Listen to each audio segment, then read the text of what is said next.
नाबालिग से दुष्कर्म के बाद हत्या का आरोपी प्रेमी को पुलिस ने धर दबोचा। नाबालिग के साथ दुष्कर्म करने के बाद उसकी हत्या कर उसकी जेब में सुसाइड नोट रखने वाले प्रेमी हत्यारे को पुलिस ने गिरफ्तार कर लिया है। 3 मार्च को नाबालिग का शव तालाब में मिला था।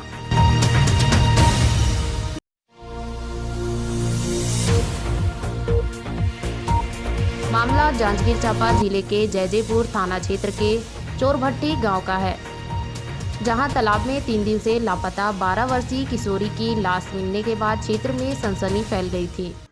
जिसके बाद पुलिस ने जांच पंचनामा के बाद कार्यपालिका दंड अधिकारी जैजेपुर और 3 डॉक्टरों की टीम के द्वारा वीडियोग्राफी के साथ पोस्टमार्टम कराया गया, जिसमें हत्या की पुष्टि हुई।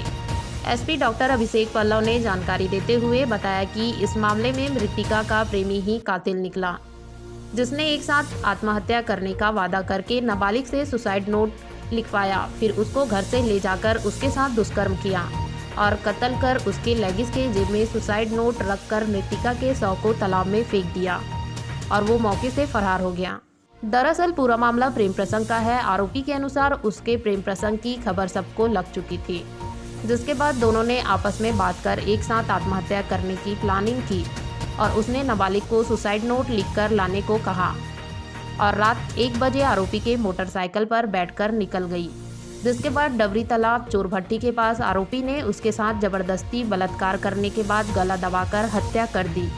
और पुलिस को गुमराह करने के लिए मृतिका द्वारा लिखे गए सुसाइड नोट को उसके लेगिस के जेब में रखकर मृतिका के शव को डबरी तालाब में फेंक दिया।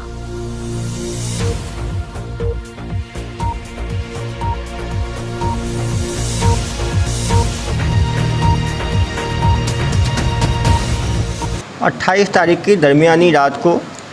एक लड़की जो है नाबालिग 13 वर्षीय, वो अपने घर से गायब होती है पुलिस स्टेशन जैजेपुर एरिया में। उसकी रिपोर्ट 2 तारीख को घर वाले आके थाने में देते हैं, जिस पे तुरंत 363 आईपीसी का अपराध जो है वो पंजीबद्ध किया जाता है और गांव में आसपास खोजबीन की जाती है। अगले दिन 3 तारीख को दोपहर में खबर आती है कि गांव के ही एक पोखर में महिला की लाश जो है वो तैरती हुई है और उसकी पहचान गांव वालों ने इसी गुम बालिका के रूप में की। तुरंत वहाँ पे सीनियर पुलिस अधीक्षक, एडिशनल पुलिस अधीक्षक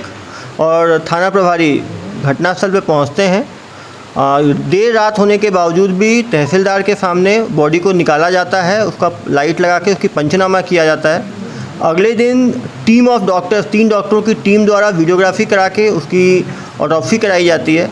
ऑटोप्सी में प्रथम दृष्टया जो है वो गला घोंट के मारने की बात सामने आती है और लड़की के साथ संभवतः बलात्कार की बात सामने आती है। और वहाँ से एक उसके लड़की के पास से एक कागज़ का टुकड़ा मिलता है, सुसाइड नोट टाइप का, उसको सुखाया जाता है और उसमें लड़की सुसाइड करने की बात, उसमें कि हम जाके मरना चाहते हैं, ऐसी बात उसमें लिखी हुई पाई जाती है। गांव वालों ने चश्मदीदों के आधार पे जो वहाँ फिजिकल एविडेंस मिले, बायोलॉजिकल एविडेंस मिले, उसके आधार पे उसके जो उसका बॉयफ्रेंड था प्रेमी जवाहर चंद्रा, उसी पड़ोसी था उसका पिता समारू रामचंद्रा, वो चोरभट्टी गांव का ही रहने वाला था। उसको पुलिस रात में ही गिरफ्त में लेती है, उसे पूछताछ करती है। उसके पूछताछ के आधार पे 6 और संदेही को उठाया जाता है।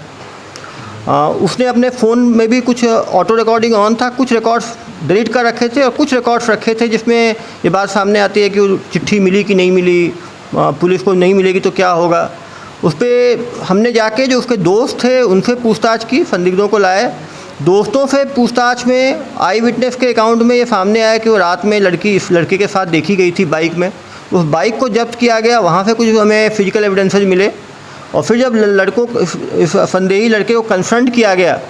तब उसने पूरी कहानी खुली कि उसने लड़की के साथ ये प्लान बनाया कि हम दोनों सुसाइड नोट लिख के एक साथ जी नहीं सकते तो एक साथ मरेंगे। 26 तारीख को जो बालिका है उसकी मदर ने एक मोबाइल पकड़ लिया था जो इस संदेही लड़के ने दिया था लड़की को, और उसकी मदर ने मना किया कि तुम्हारी उम्र बहुत छोटी है, अभी तुम्हारी शादी नहीं कर सकते। लड़की क्योंकि आरोपी लड़के से शादी के लिए दबाव बना रही थी और क्योंकि पहले भी इनके फिजिकल रिलेशनशिप था, तो लड़की यह बोल रही थी कि यदि शादी नहीं करोगे तो पूरे गांव में इस बात को बता देगी। आरोपी लड़का सामाजिक बदनामी के डर से, लीगल पॉक्सो की कार्रवाई के डर से और दोस्तों में बदनामी के डर से उसने ये एक शातिर प्लान बनाया, सुसाइड नोट लड़की से लिखवाया, उसको बाइक में साथ में गया और पास में जाके उसके साथ जघन्य बलात्कार करके गला घोंट के उसकी हत्या कर दी और उसको पोखर में सामने फेंक दिया। पुलिस की सूझबूझ, तत्परता, त्वरित एक्शन और प्रॉपर कलेक्शन ऑफ एविडेंस के कारण जो ये केस सॉल्व हुआ और ग्रामीणों में जैजे पुलिस और जांजगीर पुलिस के लिए भरोसा बढ़ा।